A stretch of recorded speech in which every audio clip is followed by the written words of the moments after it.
Assalamualaikum warahmatullahi wabarakatuh.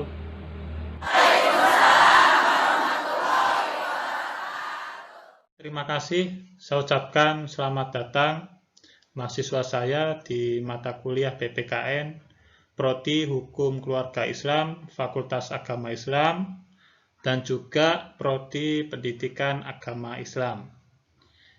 Di minggu kedua ini kita akan mempelajari tema Pancasila sebagai suatu sistem filsafat.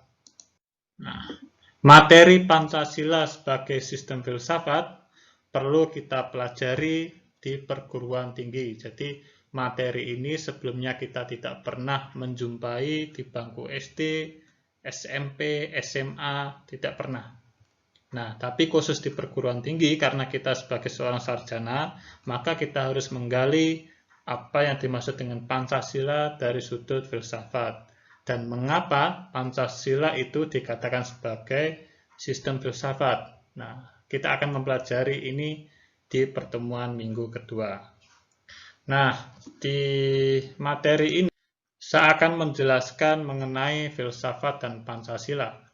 Untuk filsafat, saya tidak akan mengulang atau karena di Prodi Hukum Keluarga Islam sudah belajar filsafat ilmu, saya pikir sudah bisa. Dan untuk Prodi PAI bisa mempelajari buku-buku yang sudah saya berikan, literatur, dan juga beberapa video itu bisa diputar kembali. Dan kita hanya ngomong sekilas tentang filsafat. Nah, filsafat dan Pancasila. Ini ada dua gambar ya. Satu gambar patung, itu patung berpikir, artinya mempresentasikan sebagai seorang filosof. Kemudian yang kedua adalah Pancasila, yaitu yang menjadi objek garapan dari Pancasila. Nah, filsafat yang seperti kita pahami, yang sudah kita pelajari, adalah sebuah kegiatan berpikir, kegiatan merenung, untuk melihat, menangkap realitas, ya, untuk menafsirkan realitas, melihat sesuatu, termasuk dalam hal ini adalah Pancasila. Kalau dalam bahasa Soekarno, dia menyampaikan Pancasila adalah pandangan hidup dalam bernegara. Nah, itu bahasa Indonesianya begitu. Kalau bahasa ilmiahnya ya filsafat Pancasila, yaitu sebuah kegiatan berpikir mengenai apa yang dimaksud dengan Pancasila. Nah, Pancasila ini kalau kita tarik bahwa Pancasila itu adalah produk dari filsafat. Filsafat itu kan kegiatan berpikir, kegiatan yang merenung, yang kemudian hasil pemikirannya, hasil perenungannya itu menjadi sebuah ilmu pengetahuan. Dan dalam hal ini Pancasila itu adalah hasil dari produk, hasil dari proses, kegiatan dalam berfilsafat. Sehingga Pancasila ini adalah hasil produk manusia. Jadi bukan wahyu ya, bukan Al-Quran, tapi ini murni hasil filsafat manusia, hasil olah pikir yang dilakukan oleh tokoh-tokoh bangsa kita terdahulu ketika membuat negara Indonesia dan mencari pandangan hidup dalam bernegara itu seperti apa. Sehingga lahirlah sebuah Pancasila. Kemudian kita akan mempelajari mengapa Pancasila ini dikatakan sebagai filsafat, apa yang menarik atau apa yang menjadi unsur-unsur filsafat, kita akan pelajari. Yang pertama adalah sistem. Nah, kita akan belajar sistem itu apa. Ini ada gambar, ada sebuah mobil, kemudian di dalam rangkanya terdapat beberapa organ. Nah, itu gambaran sistem itu seperti itu. Jadi teman-teman bisa mendefinisikan sendiri bahwa yang dimaksud dengan sistem ya seperti gambar mobil itu.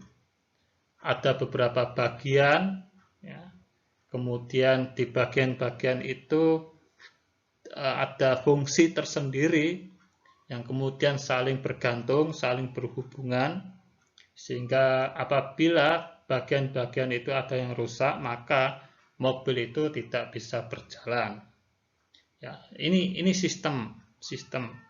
Nah, Ciri-ciri sistem yang pertama adalah suatu kesatuan bagian yang saling berhubungan, kemudian saling bergantung, kemudian tujuannya bersama dan di dalam konteks lingkungan yang sangat kompleks. Ya sama kayak di mesin mobil ini. Ya, kondisinya sangat kompleks, tapi masing-masing saling bergantung, saling berhubungan. Bila salah satu tidak berfungsi, maka tujuan bersama untuk mobil jalan itu dia tidak akan bisa. Itu sistem. Sama halnya dengan Pancasila. Pancasila ini terdiri dari beberapa pasal yang kemudian pasal-pasal itu saling bergantung, saling berhubungan, saling berkaitan, tidak dapat dipisahkan. Ya. Satu Pancasila saja apabila tidak terlaksana itu sudah gugur semua. Tidak bisa jalan. Sehingga Pancasila dikatakan sebagai sistem filsafat karena dia terdapat beberapa pasal, terdapat beberapa sistem.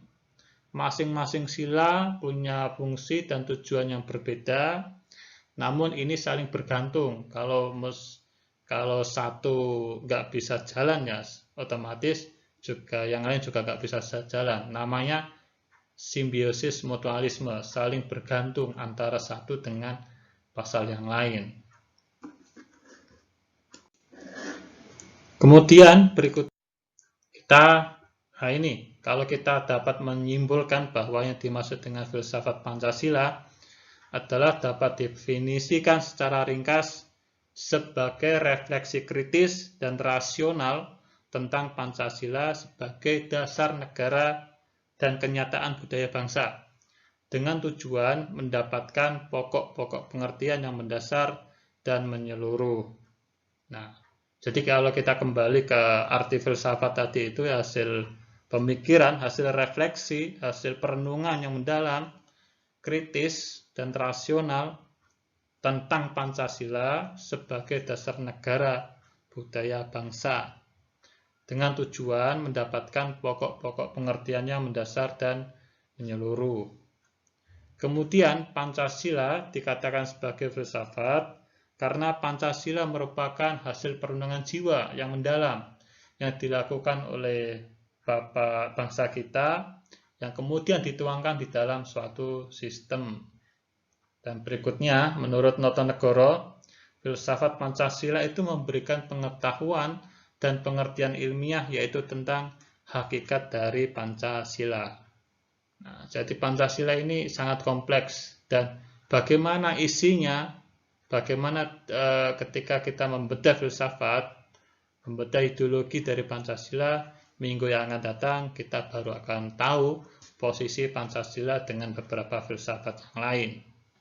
Ya, kita nanti akan bandingkan Pancasila dengan filsafat yang lain, salah satunya adalah liberalisme, kemudian sosialisme, kapitalisme. Nah, Pancasila itu seperti apa?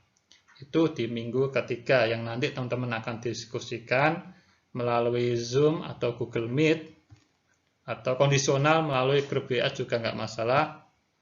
Yang jelas nanti kita akan mempelajari hubungan antara filsafat Pancasila dengan filsafat yang lain, karena ini akan berkenaan dengan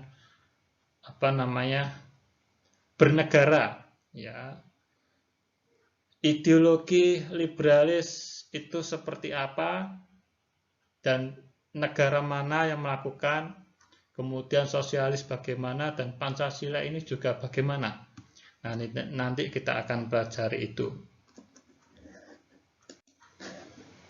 Kemudian nah ini terima kasih ya sudah selesai, karena kita hanya mencari makna mengapa Pancasila dikatakan sebagai filsafat, karena Pancasila terdapat sebuah sistem yang saling berkaitan, yang masing-masing itu kalau kita gali lebih dalam mempunyai saling berhubungan, saling menguatkan, saling mendasari, saling menjiwai, dan ya itulah semua saling berkaitan, tidak bisa dipisahkan. Cukup dari saya pengantar, terima kasih. Assalamualaikum warahmatullahi wabarakatuh.